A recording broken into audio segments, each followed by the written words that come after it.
Les parlementaires ivoiriens ont été invités le 5 mars 2020 à se réunir en congrès sur convocation du président de la République pour entendre son discours sur l'état de la nation.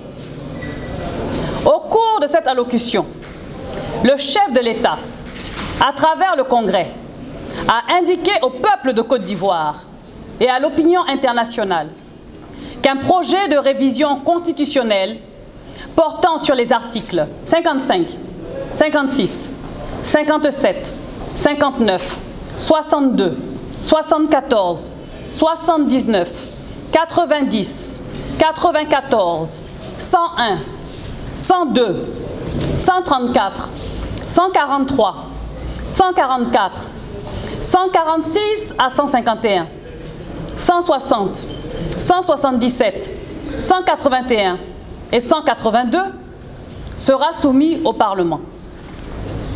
Ces modifications s'articulent autour de 3 grandes réformes touchant le pouvoir exécutif, le pouvoir législatif et le pouvoir judiciaire. L'ensemble des modifications projetées touche le cœur même de la Constitution, avec notamment le statut du vice-président de la République et la continuité du mandat parlementaire.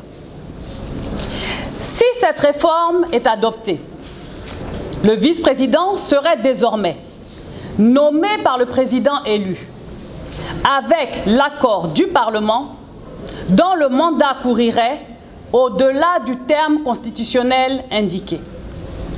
En réalité, il s'agit donc d'une nouvelle constitution et non d'une révision constitutionnelle. Toute chose qui appelle une consultation du peuple par référendum. En revanche, en optant pour la voie parlementaire, le président de la République a fait le choix d'un passage en force. Pour preuve, les grands principes fixés en matière de procédure par la Constitution elle-même n'ont pas été respectés.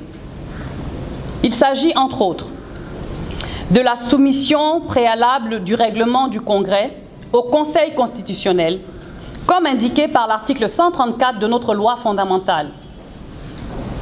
L'article 134 stipule que les engagements internationaux visés à l'article 120 avant leur ratification, les lois constitutionnelles adoptées par voie parlementaire, les lois organiques avant leur promulgation, les règlements des assemblées parlementaires avant leur mise en application, doivent être déférés au Conseil constitutionnel qui se prononce sur leur conformité à la Constitution.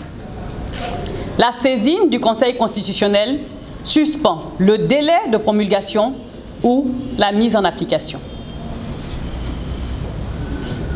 Il s'agit également des délais d'examen imposés dans la précipitation aux parlementaires, c'est-à-dire moins d'une semaine seulement pour un projet d'une si grande importance qui engage la nation tout entière. De plus, 5 collègues députés détenus en attente de jugement se trouvent dans l'impossibilité de déléguer leur vote par procuration, alors que selon l'article 7 de la Constitution du 8 novembre 2016 consacrant la présomption d'innocence, ils jouissent encore de leurs droits politiques. Par ailleurs, 5 autres parlementaires sont en exil forcé du fait de pression et ne peuvent donc prendre part aux travaux. Cela exclut de fait l'expression d'une dizaine de volontés de représentants de la nation et donc des populations dont ils sont les mandataires. Au regard de tout ce qui précède, une opposition parlementaire qui se veut responsable et sérieuse, garante du respect de la volonté populaire, doit-elle se rendre complice de cette mascarade? L'opposition parlementaire peut-elle cautionner ces trop nombreuses dérives qui entachent la crédibilité de l'institution parlementaire et fragilisent l'équilibre social? Pour les groupes parlementaires PDCI RDA, Rassemblement et Vox Populi, il ne pourrait en être question. Au nom du peuple de Côte d'Ivoire, nous disons non au projet de révision constitutionnelle. Par conséquent, les parlementaires de l'opposition se retirent dès cet instant des travaux parlementaires visant à modifier la loi fondamentale de notre pays. Pour les groupes parlementaires d'opposition, PDCI RDA, Rassemblement et Vox Populi, je vous remercie.